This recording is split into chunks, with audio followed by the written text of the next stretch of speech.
Hello, my name is Joe Hoyle, and I'm one of the co-authors of Financial Accounting. This is Chapter 6, and in Chapter 6, we've looked at a number of different topics. We looked at the SEC, we've looked at independent auditors, we've looked at internal control, and so what we want to do now is do a little bit of practice just to make sure you're comfortable with the topics that you find in Chapter number 6. So what I would like for you to do is to go to the true or false questions at the end of the chapter, and we're going to look at 4, just to make sure you know what we're talking about. We're going to look at 1, 2, 13, and 14, and I think that will give you a good overview of this chapter. So here we go. First, number 1. Number 1 says that the Howard Company has very good internal controls. And now we know what internal controls are. Internal controls are the policies and the procedures that a company uses in its various accounting systems to make sure they work effectively. Now, the question here says that has no effect upon the work of the independent auditor. So you've got this company and you've got the outside CPA or the outside auditor coming in to look at the company, and they're trying to decide if those financial statements are presented fairly. That's always the big term, according to US GAAP. That's what we're trying to do if you're the independent auditor, if you're the CPA. The company, in this case, has very good internal control procedures. They have the policies and the procedures in place. And the question here says, does that have an effect upon the work of the CPA? And the answer is yes, it does. Because if these policies and procedures are functioning as intended, then the chance of a material misstatement, something wrong, either an error or a fraud, a material misstatement goes down. And whenever that goes down, the CPA needs to get less evidence in order to make sure that they can give reasonable assurance. So anytime the chance of a material misstatement goes down, then the CPA has to do less work because that means there's less risk. So your answer here in question number 1 is that is false. Did you get that right? Did you understand how the system works? Question number 2 talks about how you become a CPA. In this chapter, we talk about the independent auditor, and we talk about the independent auditor being an expert. And being an expert means that you're an expert at accounting and an expert at auditing. So how do you get to be a CPA? That's a question that a lot of times students who read this book will ask. How do I get to be a CPA? A CPA is defined by the individual state. So therefore, the rules in a state like Arizona might be different from the rules in a state like Montana, which might be different from the rules in a state like Vermont. So it depends upon state law. But all states tend to have a couple of requirements. One is that you have to have enough education.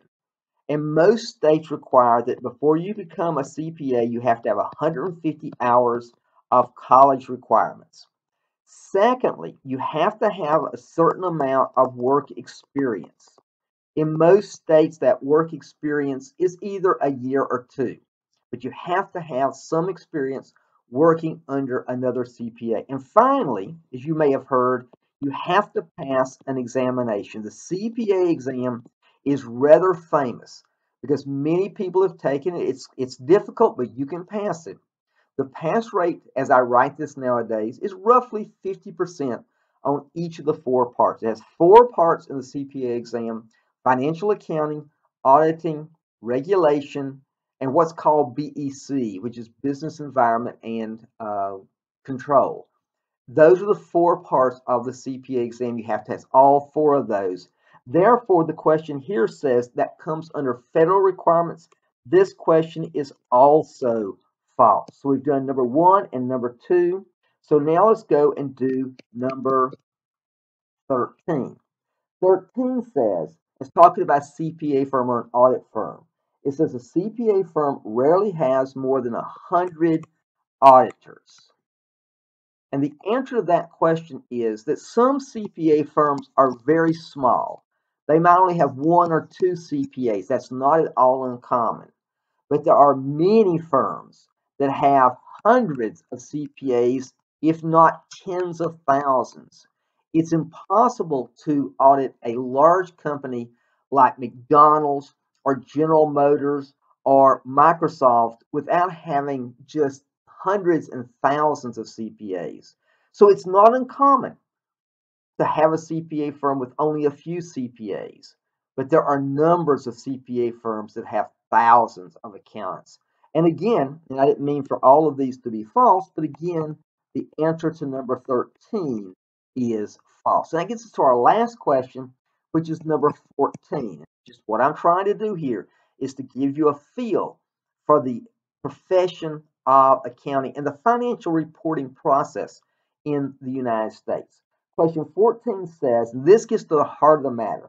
The term presented fairly means that financial statement information contained in a set of financial statements is correct. And so what this statement says is that that term, present fairly, what that means is that means that the information is correct. And if you've read the chapter, if you read the first 6 chapters in this book, you know that is not true. Presented fairly means that there are no material, and material means something of a significant size that would change a decision maker's decision. There are no material misstatements. It doesn't mean everything's correct. It doesn't mean everything's perfect. It simply means that there are no material misstatements. And a material misstatement can either be an error, something is done accidentally, or fraud, something done on purpose. So whenever you see that you have financial statements, those financial statements should be presented fairly, and that means that there are no material misstatements, no errors and fraud that would change a decision maker's decision according to US GAAP. So finally, that fourth one is also false. Did not mean to have all of them be false, but you can see that was what happened in this situation. This gives you a coverage of Chapter 6 to help you understand what the financial reporting process in the United States looks like. This is material that you should know if you're going to function in the business world, and there's absolutely no reason you can't learn it. Hope you're doing great in your course. I hope you're making an A+.